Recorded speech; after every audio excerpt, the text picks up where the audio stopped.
Hello बच्चों, मैं राकेश कुमार एक बार आपको एक लास्ट इन्फॉर्मेशन देना चाहता हूं क्योंकि बायोलॉजी का एग्जाम आपका हो चुका है और अब आने वाले जो एग्जाम है वो केमिस्ट्री का है।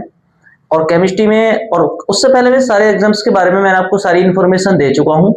और जो केमिस्ट्री में आपको मैंने बताया था, एक वीडियो डाली थी मैंने, उस पर बताया था कि केमिस्ट्री में कौन कौन से टॉपिक सबको पढ़ के जाने हैं, जिसमें कि ऑर्गेनिक का पार्ट्स रह गया था। मैं उसके ऑर्गेनिक के बारे में बताना चाहूंगा। देखो, एक बात ध्यान रखना कि जब आप जो मैंने टॉपिक बताए हैं आपको फिजिकल के और इनऑर्गेनिक के, अगर आपने वो टॉपिक पढ़ लिए तो ऐसा मान लो कि आप उसमें बहुत कुछ अच्छा परफॉर्मेंस कर पाएंगे। जो कि मैंने आपको बताया, कम से कम आप, मैं मानता हूं कि जो 70 मार्क्स का आपका एग्जाम है उस 70 में से आपको लगभग 55 नंबर तक आपको ये मेरा वीडियो पहुंचा देगा, आपको अगर ये टॉपिक आपको पढ़ के जाएंगे तो। ठीक है। और इसके बाद जो भी मैंने टॉपिक उसको पहले भी बता रखे हैं और वो सारे कर लिए तो आप 70 में से 65 मार्क्स आप आसानी से अचीव कर पाएंगे, अगर थोड़ी सी मेहनत आपने अगर एग्जाम में की है और आपको जो टॉपिक मैंने बताए हैं और वहां पर आपने तैयारी की है। मैंने, क्योंकि हम जानते हैं कि ऑर्गेनिक्स के दो पार्ट्स, जो आपकी केमिस्ट्री के दो पार्ट्स हैं, ऑर्गेनिक केमिस्ट्री और इनऑर्गेनिक केमिस्ट्री। देखो, ऑर्गेनिक केमिस्ट्री और एक पार्ट आपका फिजिकल, तो फिजिकल और इनऑर्गेनिक जो दोनों मिलाकर के 35 नंबर का है और आपका ऑर्गेनिक अकेला ही 35 नंबर का है। तो हम जानते हैं कि जो हमारी ऑर्गेनिक केमिस्ट्री है, ये ऑर्गेनिक अकेला ही ये भारांक जो रखती है वो 35 नंबर, यानी कह सकते हैं 50% तो अकेला ही ये ऑर्गेनिक का हिस्सा रहता है। हम जानते हैं कि अगर हम ऑर्गेनिक केमिस्ट्री में अगर अच्छे से कुछ रिएक्शंस को करके जाएं, कुछ इंटरकन्वर्जन रिएक्शंस हैं, अगर उनको ढंग से करके जाए तो ये मेरा मानना है कि आप इन 35 में से 25 नंबर तो बहुत आसानी से अचीव कर पाएंगे, बहुत आसानी से। कैसे? देखो, अगर लास्ट मोमेंट पे जो आपको रिवीजन कर, ज्यादा नई चीजों को आपको बिल्कुल नहीं देखना है, नई रिएक्शंस को बिल्कुल नहीं करना है। जो आपको मैं कुछ चीजें मैं बता रहा हूं, अगर आपने रिएक्शंस पहले से तैयार कर रखी हैं तो आप बेझिझक होकर के, बिल्कुल निश्चिंत होकर के आप मूड फ्रेश करके पढ़ाई करने, मतलब आप एग्जाम देने जाइए। बिल्कुल आपको ऐसा मान लो कि ये सारे के जो आपकी रिएक्शंस करा दूंगा, ये सारे के सारे रिएक्शंस आपको पेपर में देखने को मिलेंगे। आप एक बार इनका रिवीजन जरूर करें। अब लास्ट टाइम में मैं आपको इतना ही कह सकता हूं कि नया कुछ ना देखें, जो आपने कर रखा है उसको देखें। और मैं एक बार बता देता हूं, इसमें आप मुझे बताना है कि इसमें कितनी रिएक्शंस आपने कर रखी है, कितनी नहीं की है। बच्चों देखो, मैं आपको कुछ ये चीज बताना चाहूंगा, लास्ट में फिर बोल रहा हूं बार बार इन बातों को। आपने कुछ पेपरों में बहुत बच्चों ने मेरे पास कमेंट्स आए हैं कि बहुत बच्चों ने गलतियां की हैं। देखो, बार बार बोल रहा हूं, गलतियां मत करो, क्योंकि गलतियों को बार बार अब देखो सुधारने का मौका नहीं है। ये फाइनल एग्जाम है, इसमें आपके बाद जब कॉपी चेक होंगी, उसमें रिजल्ट आएगा, आपको तो बहुत कुछ देखने को मिलेगा आपके लिए। ठीक है, तो ऐसी गलतियां ना करें। आपके जो एग्जाम्स बचे हुए हैं उनको जरा अच्छे से करके आए। केमिस्ट्री के पेपर में मैंने आपको कुछ बता दिया था। ऑर्गेनिक केमिस्ट्री में बात करें तो ऑर्गेनिक केमिस्ट्री के अंतर्गत आप जितनी भी नाम वाली अभिक्रियाएं हैं, जितनी भी नाम वाली अभिक्रियाएं हैं, उन अभिक्रियाओं को आप एक बार जरूर देखें। मेरा यह मानना है कि इन नाम वाली अभिक्रियाओं से जानते हो कितना कुछ आएगा? कम से कम 10 रिएक्शन, 10 से 12 रिएक्शन, 10 से 12 अभिक्रियाएं आपकी किससे आ सकती हैं? आपकी नाम वाली अभिक्रियाएं।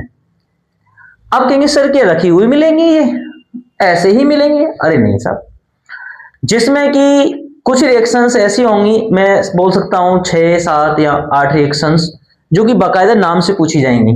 जैसे बुर्ज अभिक्रिया क्या है, फ्रैकलैंड अभिक्रिया क्या है, कैनिजारो अभिक्रिया क्या है ना? कैनिजारो अभिक्रिया हो गई। इटार्ड अभिक्रिया क्या है, फ्रिडल क्राफ्ट अभिक्रिया क्या है, रोजनमुंड अभिक्रिया क्या है, सिमिट अभिक्रिया क्या है।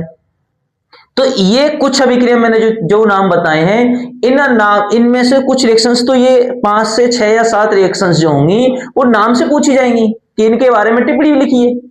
6 रिएक्शन तो कम से कम मान के चलो आएंगी ही आएंगी। बाकी 5 से 6 रिएक्शंस की कंडीशंस ये होती है वो इंटरकन्वर्जन में मिलेंगी आपको। जो आपको व्युत्पन्न वाली अभिक्रियाएं जितनी भी होती हैं, क्या होता है जब, कैसे प्राप्त करोगे, टिप्पणी लिखिए। क्या होता है जब इसकी क्रिया इससे कराते हैं, जैसे कि मान लो एल्किल हैलाइड की, कोई भी एल्किल हैलाइड लिया, एल्किल हैलाइड की सोडियम के साथ अभिक्रिया कराते हैं तो क्या बनता है, कौन सी अभिक्रिया होती है, नाम बताइए, विकल्प में रिएक्शंस वगैरह वगैरह, बहुत सारी चीजें तो वहां पर आपको ये देखने को मिलेंगी। और यही 35 में से आपको सच बताता हूं, ये 35 नंबर में से 20 नंबर तो आपको ये दिलवाएंगे, 15 से 20 नंबर, 15 से 20 नंबर, 15 से 20 नंबर रिएक्शन ही दिलवाएंगे, क्योंकि यहीं से गुजरेंगी सारी रिएक्शन। जब भी कोई रिएक्शंस होगी यहां से गुजरेगी, कोई ना कोई आपको नाम वाली रिएक्शंस बीच में देखी मिलेगी, समेटिव किया हो, हाफमैन ब्रोमाइड अभिक्रिया हो, कोई भी रिएक्शंस हो, है आपको वहीं रिएक्शंस मिलेगी। तो ठीक है, आप ये गलती बिल्कुल ना करना, ठीक है। आप हमेशा ध्यान रखना कि बहुत सारी बड़ी बड़ी रिएक्शंस के पीछे भागते हैं, ये कर लेंगे, ऐसे कर लेंगे, अरे नहीं भाई, नाम वाली रिएक्शंस मेरा वीडियो देख लेना, 2 वीडियो कराई है मैंने, नाम वाली रिएक्शन जितनी भी है करके दोनों वीडियो करके देख लेना, उसके बाद एग्जाम करके आगे मुझे बताना कि इसमें से कितनी रिएक्शंस आई, ज्यादा से ज्यादा कितनी होंगी, 25 रिएक्शन या 25 या 26 रिएक्शन, बस इन 25-26 में से आपको मान लो 10-12 रिएक्शन मिल रही है, तो आप कम ना समझे इस चीज के लिए। और बार बार इस बात को मैं कहता आया हूं कि आप जब एग्जाम में जा रहे हैं तो यह अभिक्रिया आपकी तैयार होनी चाहिए, होनी ही चाहिए, समझ में आया। अब इसमें कंडीशन एक और सुनो, देखो कुछ अभिक्रिया जैसे ये आती है पूर्ण करने के लिए, जैसे ये कह दिया RNH2 plus CaCl3 plus KOH is equal to, और यहां लिखा हुआ RNC और बाकी प्लस में जो भी उत्पाद है। तो ये भी पूछ सकता है कि बताइए ये कौन सी अभिक्रिया है, विकल्प में दे देगा, और ये क्वेश्चन लिख के दे देगा कि इस अभिक्रिया को लिखा, इस अभिक्रिया को लिखने के बाद ये कहेगा कि ये अभिक्रिया बताइए और जो अभिक्रिया है उसका टिप्पणी कीजिए, मतलब रिएक्शंस दे दी। देखो कई बार विकल्प में रिएक्शन भी आई है, हर एक भी आती है। इस अभिक्रिया का नाम क्या होता है, क्या बोलते हैं इसको, कार्बेलामीन अभिक्रिया। कभी कभी ये भी आती है कि कार्बेलामीन अभिक्रिया क्या होती है, हाँ क्वेश्चन देखो इंटर कन्वर्जन पूछता है, इसमें से बहुत सारी चीजें पूछता है, ये पूछता है कार्बेलामीन अभिक्रिया जो होती है वो कौन से अमीन पर होती है, कौन से अमीन पर, मतलब कहते हैं कि 1 डिग्री अमीन पर होती है, 2 डिग्री अमीन, 1 डिग्री पर, 2 डिग्री पर या फिर 3 डिग्री पर। तो हमेशा ध्यान रखना ये रिएक्शन जो होती है वो 1 डिग्री पर होती है, किस पर होती है, 1 डिग्री पर रिएक्शन होती है। एक रिएक्शन और आई थी, बहुत फेमस रिएक्शन है ये भी, क्या कि हमने कोई क्या लिया, एमाइड लिया प्लस ब्रोमीन लिया, KOH लिया और यहां पर क्या बनाया, एमीन बनाया।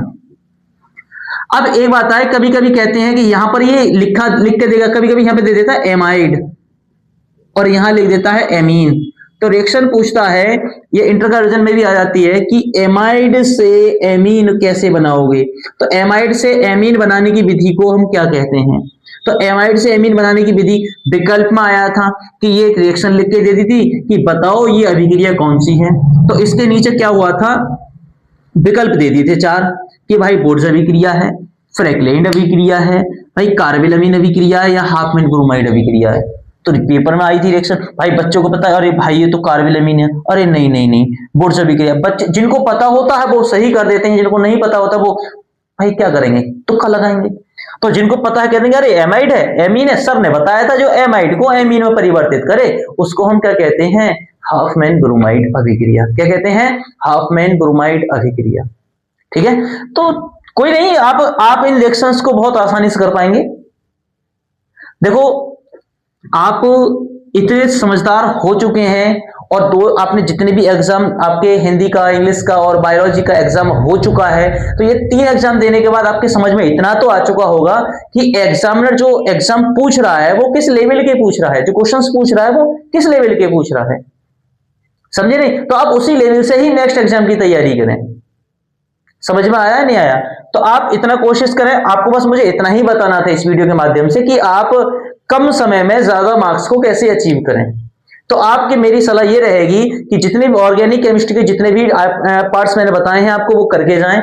आप ऑर्गेनिक केमिस्ट्री में एक चीज और पढ़ लें, आप बाकी फिजिकल और उसकी इनऑर्गेनिक की बात कर चुका हूं, इसमें समय नहीं लूंगा आपका।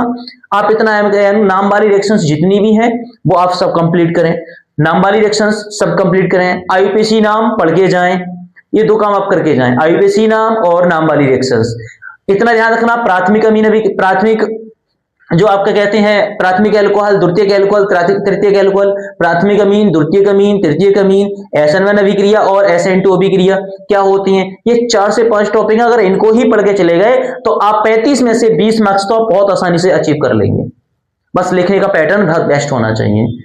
मेरी क्लास जो आपने देखी है, मैंने लिखने बताया है कि इस कॉपी को कैसे लिखें, हर एग्जाम्स के बारे में बताया है कि आप अपनी कॉपी को कैसे लिखेंगे। तो आप उसको देखें।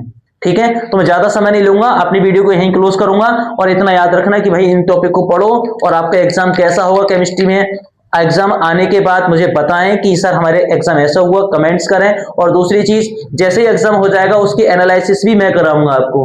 ठीक है, जिस दिन एग्जाम हो जाएगा आपका, उस दिन आपको हो सकता है 1 से 2 घंटे में आपको, या फिर लाइव आकर के आपको उसका मैं आपको इसका एनालिसिस कराऊं और आप अपने मार्क्स को ऐड करूं, और ये बताऊंगा आपको कि मैंने आपको कितना कराया था और उसमें आपको कितना मिला है। ठीक है, मिलते हैं नेक्स्ट वीडियो में, तब तक के लिए थैंक यू।